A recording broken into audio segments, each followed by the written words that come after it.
why I've decided to go full-time with making music. Hopefully by listening to this, you'll gain some inspiration to potentially do the same, or get that encouragement you need to give music a shot.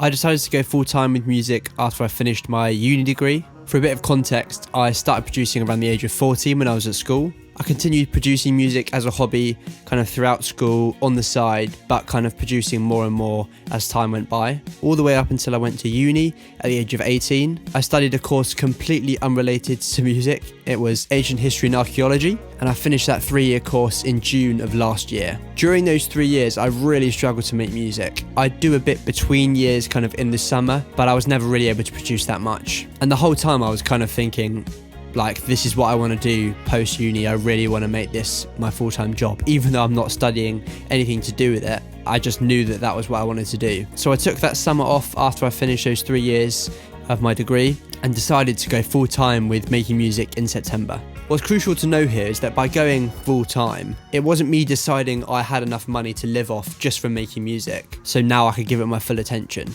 I know that's how it works for a lot of people, that's what it takes for them to go full-time with it, but that wasn't the case for me. I was actually barely making any sort of money at all from music. But as I said, since the age of 14, it's been my absolute dream and kind of massive goal to make this my job.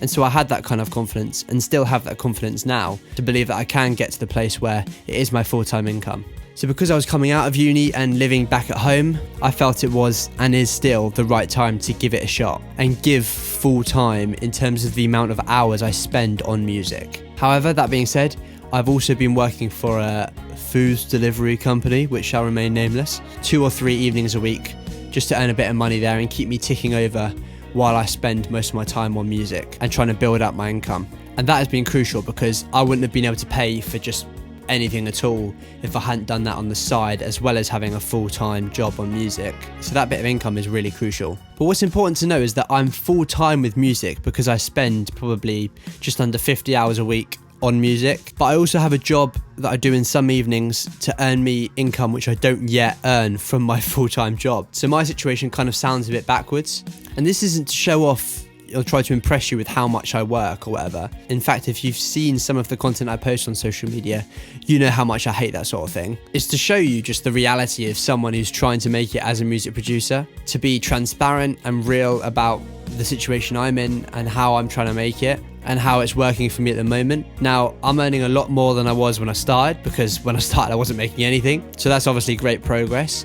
But if I'm honest, when I started in September, I would have wanted to have earned more at this point into going full-time with music, and that's okay for me to admit that. I clearly had unrealistic expectations and lacked an awareness of what was good to achieve at this point. Now, my living arrangements have allowed me to pursue music in this way without having to worry about paying full rent, bills, etc. So for that, I'm hugely grateful. And to those that are in a similar position, if your living arrangements allow for a similar thing and you want to give it a go, now is such a great time, because when you're younger you have a lot less responsibilities, a lot less commitments. It's just so much easier to give it a go and give it a try. If not, you might be left wondering later down the line, what if? And personally for me, I don't want to live with a what if. At the very least, I'll live with an I tried, and hopefully I'll live with an I did. So I hope that kind of helps provide you with a bit of an insight into my life and what it's like for me trying to go full-time with music. Join the Producers Discord, first link in the description. It's a place where we can talk about all this sort of stuff, what it's like to be a music producer, how we can help each other out, how we can all reach the goal of becoming music producers. Thanks so much for watching. Please like and subscribe, and I'll see you in the next video.